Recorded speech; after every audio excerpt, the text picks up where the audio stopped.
Now, a new documentary takes a closer look at what drove Robin Williams, the legendary comedian and then actor, on stage and off. The film premieres on HBO tonight, and as Jeffrey Brown tells us, the funny man's public persona was often quite different from his private life.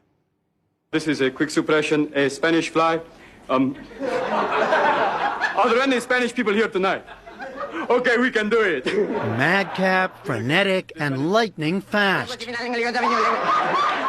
On stage, Robin Williams was seemingly impossible to contain or categorize. If you look at a platypus, I think you might think that God might be stoned. God's up there in heaven going, okay, let's take a beaver. Let's put on a duck's bill, okay? The new documentary, Robin Williams, Come Inside My Mind, tries to pin down the man through those who knew him. In my head, my first sight of him was that he could fly because of the energy. It was like observing an experiment. And through watching Williams himself, his childhood in a well-off family, first in Detroit and then San Francisco. No.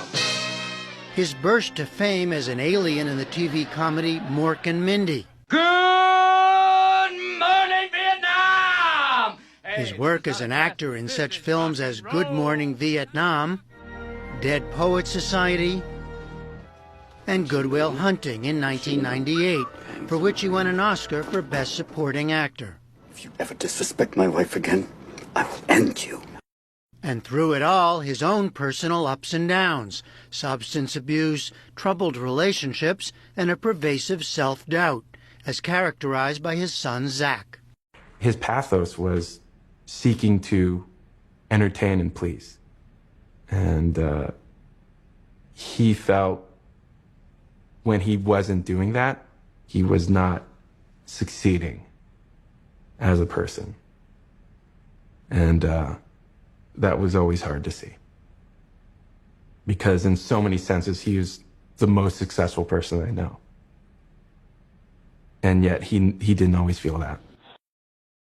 Robin Williams took his own life in 2014 as his health began to deteriorate from Lewy body dementia, a rare brain disease. Director Marina Zenovich has previously made documentaries about filmmaker Roman Polanski and comedian Richard Pryor.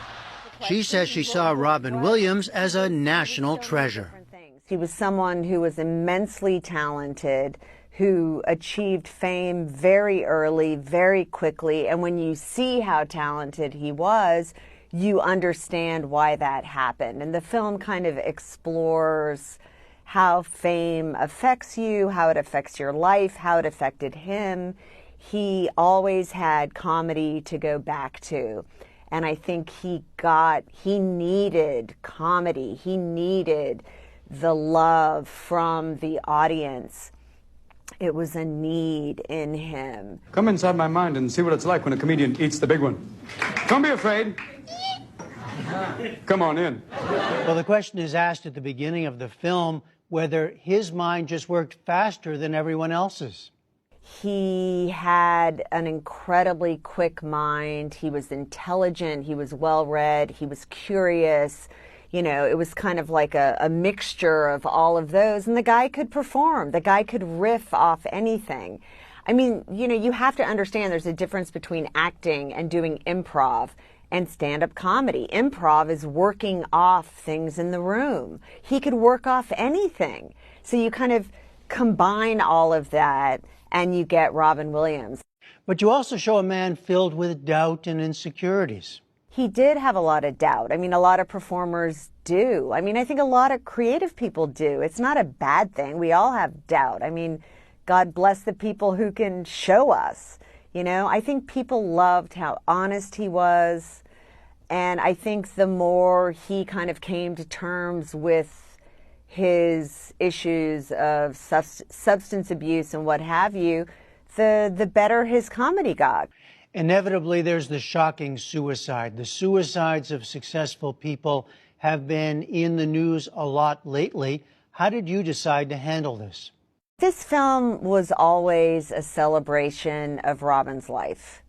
Of course, we were always going to talk about the end, And there is this feeling through the joy, through the comedy, through the laughter, through the loneliness, the neediness, the sadness, the tears, the comedy, you know, that we're going to get to the end. And everybody knows the end. I found it like a portrait of an artist told through his own voice, trying to understand, you know, the creative process. It makes people appreciate the creative soul, and Robin was a creative soul. Why do I stand up here? Anybody? To feel taller. No. Thank you for playing, Mr. Dalton. I stand upon my desk to remind myself that we must constantly look at things in a different way. The new film, Robin Williams' Come Inside My Mind, is in theaters in New York and Los Angeles and available on HBO.